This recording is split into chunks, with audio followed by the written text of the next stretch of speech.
And here's the reason why.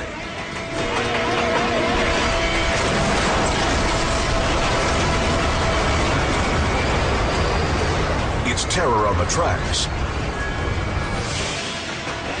A group of careless commuters tries to beat the train, but they're stuck. And there's no stopping what happens next.